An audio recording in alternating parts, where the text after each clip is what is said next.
Brought you by UTL solar 78,000కు subsidy పొందండి. సబ్సిడీతో UTL on grid solar system ను ఇన్స్టాల్ చేసుకోండి. తమదంతా అభివృద్ధి అంటోంది కాంగ్రెస్, కాదు అదంతా అవినీతి అని విమర్శిస్తోంది బీఆర్ఎస్. సర్కార్ అవినీతి చిట్టా తమ దగ్గర ఉందంటోంది మరోవైపు బీజేపీ. కొత్తేడాదిలోనూ అధికార విపక్షాల మధ్య మాటల యుద్ధం ఏమాత్రం తగ్గడం లేదు. కొత్త సంవత్సరంలోనూ తెలంగాణ ప్రభుత్వంపై విపక్షాల విమర్శల దాడి కొనసాగుతోంది. కాంగ్రెస్ ప్రభుత్వం అవినీతికి పాల్పడుతోందంటోన్న విపక్ష బీఆర్ఎస్, బీజేపీ ఈ విషయంలో తగ్గేదే లే అన్నట్లుగా ఆరోపణాస్త్రాలు సంధిస్తున్నాయి. రీజనల్ రింగ్ రోడ్డు ప్రాజెక్టులో భారీ కుంభకోణం జరగబోతోందని బీఆర్ఎస్ వర్కింగ్ ప్రెసిడెంట్ మాజీ మంత్రి కేటీఆర్ అన్నారు. 12,000 కోట్ల రూపాయలు దోచుకునేందుకు ఓ మంత్రి స్కెచ్ వేశారని విమర్శించారు. మళ్లీ అధికారంలోకి వస్తామో రామో అనే భయంతో కాంగ్రెస్ నేతలు దండుకోవాలనుకుంటున్నారని ఆరోపించారు. ఏడాది పాలనలోనే 1.38 లక్షల కోట్ల రూపాయల అప్పు చేసిన కాంగ్రెస్ సర్కార్ ఢిల్లీ పెద్దలకు పెద్ద ఎత్తున కప్పం చెల్లించిందన్నారు.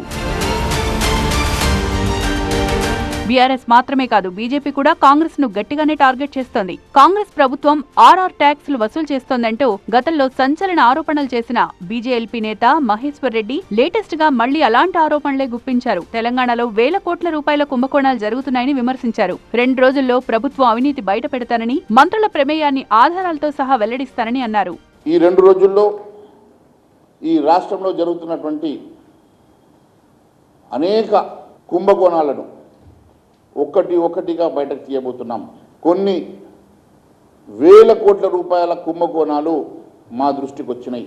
ఒక్కటిగా ఈ కుంభకోణాలను రుజువులతో సహా బయటపెట్టబోతున్నాం. ఖచ్చితంగా ఈ రాష్ట్ర ప్రభుత్వంలో జరిగేటువంటి అవినీతి, మంత్రుల ఇన్వాల్వ్మెంట్తో సహా అన్ని రుజువులతో సహా బయటపెడతాం. ఖచ్చితంగా ఒకరొకరిని మరి ప్రతి వారం మీకు ఒక కొత్త కుంభకోణాన్ని మీ ద్వారా ప్రజల దృష్టికి తీసుకెళ్తాం. కేటీఆర్ ఆరోపణలు ఖండించింది కాంగ్రెస్. ఆర్ఆర్ఆర్లో 7,000 కోట్లకు టెండర్లు పిలిస్తే 12,000 కోట్ల అవినీతి జరుగుతోందని కేటీఆర్ అనడాన్ని తప్పుపట్టింది. మళ్లీ అధికారం రాదనే విషయం బీఆర్ఎస్ కు అర్థమైందని విమర్శించారు. టెండర్లకు ఇంకా సమయం ఉందని వెల్లడించింది. కేటీఆర్, హరీష్ రావు పిచ్చి మాటలని కామెంట్ చేసింది.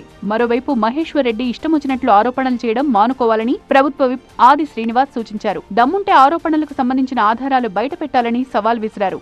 మహేశ్వర్ రెడ్డి గారికి ఈ ప్రజా ప్రభుత్వం పైన ఆడిపోసుకోవడం మాని కేంద్ర భారతీయ జనతా పార్టీ నుంచి నిధులు తీసుకురావడం పైన శ్రద్ధ చూపెట్టవలసిందిగా ఈ సందర్భం కోరుతా ఉన్నా.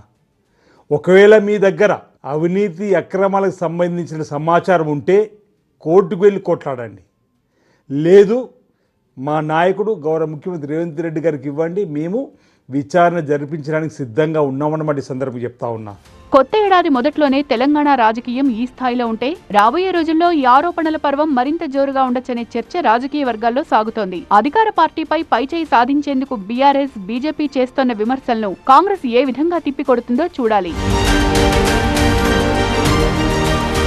Brought you by UTL solar 78,000కు సబ్సిడీ పొందండి. సబ్సిడీతో UTL on grid solar system ను ఇన్స్టాల్ చేసుకోండి.